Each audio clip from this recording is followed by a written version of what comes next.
إن أردت أن تكون أغنى الناس فكن بما في يدي الله أوثق منك بما في يديك. إن أردت أن تكون أكرم الناس فاتق الله.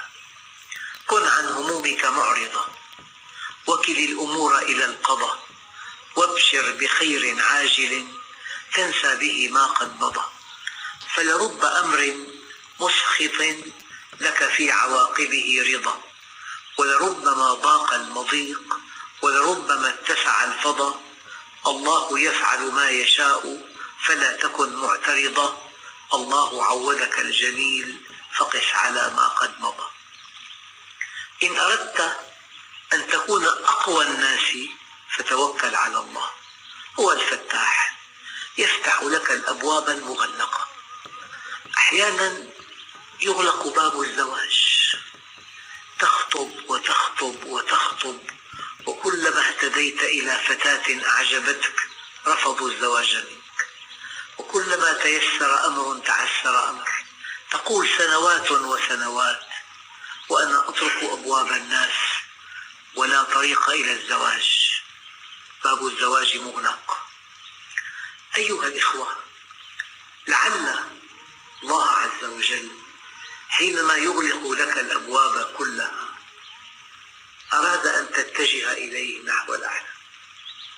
باب السماء مفتوح دائما ولا يغلق، فإذا رأيت أن أبواب الأرض قد أغلقت فمعنى ذلك ينبغي أن تفهم على الله أغلقها في وجهك كي تتجه إليه وتصطلح معه.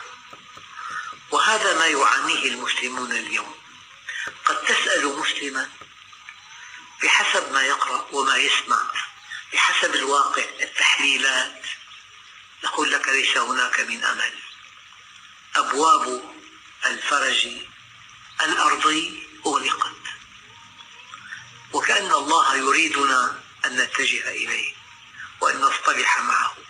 وإذا رجع العبد العاصي إلى الله نادى مناد في السماوات والأرض أن هنئوا فلانا فقد اصطلح مع الله. قد يكون باب الدراسة مغلقا، لا تنجح، تحمل مواد أكثر مما ينبغي، تجد أن الامتحان شبه مستحيل، أغلق لك أبواب الأرض وفتح لك باب السماء كي تعتمد عليه وكي تتوكل عليه وكي تلجأ إليه، وأراد أن يسمع صوتك. لذلك الإنسان كلما تذلل على أعتاب الله رفعه الله، وكلما علق الأمل عليه فرج الله عنه، وكلما أيقن أنه لا رازق إلا الله ولا موفق إلا الله ولا معطي إلا الله، ولا يمكن أن يحقق شيء في الأرض إلا بتوفيق الله، وما توفيقي إلا بالله. المعنى الأول من اسم الفتاح أنه يفتح لك الأبواب المغلقة. أنا أخاطب الشباب الآن، شاب من أسرة متواضعة، حظها من المال قليل لكن حظها من الاستقامة كثير، شيء بين يديك غير موجود، لا في وظيفة ولا في تجارة ولا في دخل، وقد ترى المستقبل مظلما، لكن يجب أن تعتقد أن الله لا ينسى من فضله أحدا، وأنك إذا اعتمدت عليه وعلقت الأمر إليه وفوضت الأمر إليه ورفعت يديك تدعوه فإنه يجعل من ضعفك قوة، ومن حيرتك اهتداء، ومن فقرك غنى، ومن خوفك أمنا. هو الفتاح، يا فتاح يا كريم، هكذا يقول الناس.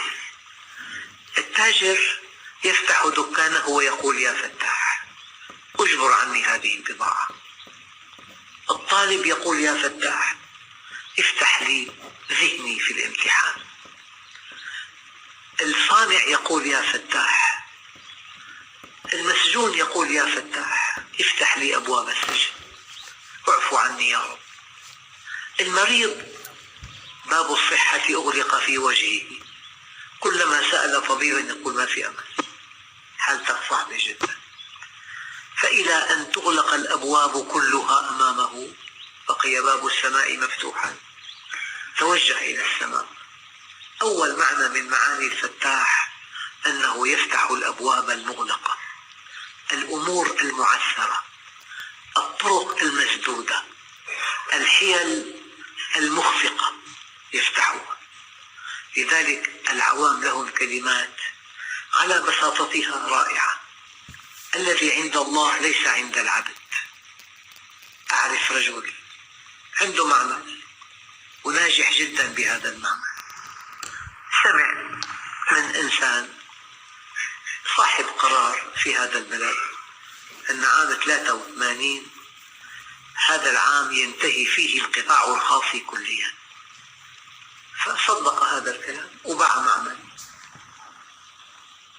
ثم فتحت الأمور وسمح بالاستيراد في المواد الأولية، وراجت البضاعة رواجا عجيبا.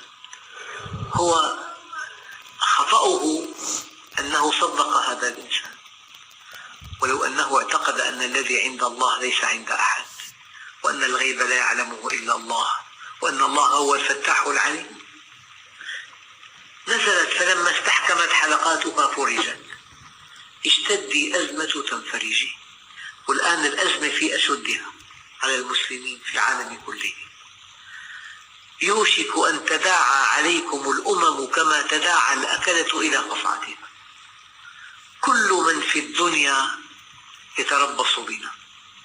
فلذلك الفتاح هو الذي يفتح لعباده أبواب فضله، أبواب رحمته، أبواب التوفيق، أبواب النصر، أبواب الغنى. قولوا يا فتاح يا عليم. المعنى الثاني من اسم الفتاح: ربنا افتح بيننا بالحق.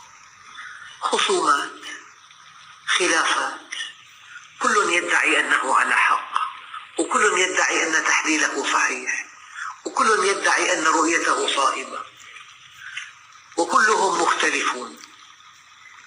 لكن الله سبحانه وتعالى هو الذي يفصل بينهم في الدنيا والآخرة. الله هو الفيصل الذي يفصل الحق عن الباطل.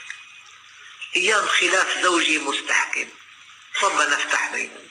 خلاف بين شريكين مستحكم، ربنا افتح بيننا.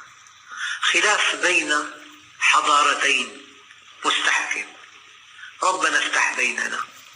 هم يتهموننا أننا إرهابيون وقتلة وجهال ومتخلفون، ونحن معنا وحي السماء، معنا منهج الله، معنا رحمة الله.